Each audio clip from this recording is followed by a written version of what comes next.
ஆராயப்படாத வாழ்க்கை வாழத் தகுதியற்றது. சாக்ரடீஸின் இந்த புகழ்பெற்ற கூற்று மனித இருப்பின் ஆழமான உண்மையை பிரதிபலிக்கிறது.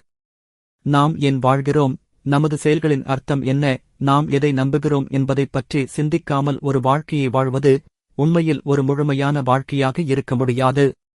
ஒருவன் தனது வாழ்க்கையை சுயபரிசோதனை செய்யாமல் விட்டால் அவன் ஒரு திசை தெரியாத படகு போன்றவன், அலைகளால் அடித்துச் செல்லப்படுவான், ஆனால் ஒருபோதும் தனது இலக்கை அடைய மாட்டான்.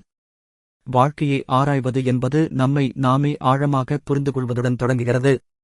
நமது பலம், பலவீனம், விருப்பங்கள் மற்றும் வெறுப்புகள் என்னவென்று நாம் தெரிந்து கொள்ள வேண்டும். நாம் ஏன் சில வழிகளில் செயல்படுகிறோம், நமது உணர்ச்சிகளின் பின்னணியில் உள்ள காரணங்கள் என்னவென்று நாம் சிந்திக்க வேண்டும். இந்த சுயறிவானது நம்மை மேம்படுத்தவும், சிறந்த முடிவுகளை எடுக்கவும், நமது உண்மையான மதிப்புகளுக்கு ஏற்ப வாழவும் உதவுகிறது.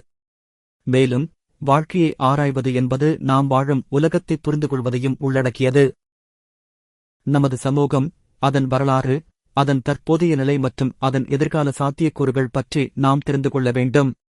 மற்றவர்களின் கருத்துக்களை நாம் மதிக்க வேண்டும் மற்றும் பல்வேறு கண்ணோட்டங்களிலிருந்து விஷயங்களைப் பார்க்க முயற்சிக்க வேண்டும். இந்த பரந்த புரிதல் நம்மை மேலும் திறந்த மனதுடனும் பச்சாதாபத்துடனும் பொறுப்புள்ள குடிமகனாகவும் மாற்றுகிறது. ஒரு ஆராயப்படாத வாழ்க்கை தவறுகள் மற்றும் வருத்தங்களால் நிறைந்ததாக இருக்கும். நாம் ஏன் சில தவறான தேர்வுகளை செய்தோம் என்று தெரியாமல் அதே தவறுகளை மீண்டும் செய்வோம். நாம் எதை உண்மையில் விரும்புகிறோம் என்று தெரியாமல் மற்றவர்களின் எதிர்பார்ப்புகளுக்கு ஏற்ப வாழ்வோம், இறுதியில் அதிருப்தி அடைவோம். சுயபரிசோதனை இல்லாத வாழ்க்கை ஒரு வகையான தூக்கம் போன்றது. நாம் விழித்திருக்கும் போதும் நாம் உண்மையில் வாழவில்லை. மாறாக, ஒரு ஆராயப்பட்ட வாழ்க்கை என்பது வளர்ச்சிக்கும், கற்றலுக்கும், அர்த்தத்திற்கும், நிறைவுக்கும் வழிவகுக்கிறது. நாம் நமது தவறுகளிலிருந்து கற்றுக்கொள்கிறோம், நமது நம்பிக்கைகளை கேள்வி கேட்கிறோம், மேலும் தொடர்ந்து நம்மை மேம்படுத்த முயற்சிக்கிறோம். நாம் எதை மதிக்கிறோம் என்பதை புரிந்து கொள்வதன் மூலம் நாம் நோக்கத்துடன் வாழ்கிறோம் மற்றும் நமது செயல்களில் அர்த்தத்தைக் காண்கிறோம். சுயபரிசோதனை என்பது ஒருபோதும் முடிவடையாத ஒரு பயணம், ஆனால் அதுவே ஒரு முழுமையான மற்றும் தகுதியான வாழ்க்கையை வாழ்வதற்கான ஒரே வழி. முடிவாக, சாக்ரடீஸின் வார்த்தைகள் காலத்தால் அழியாதவை.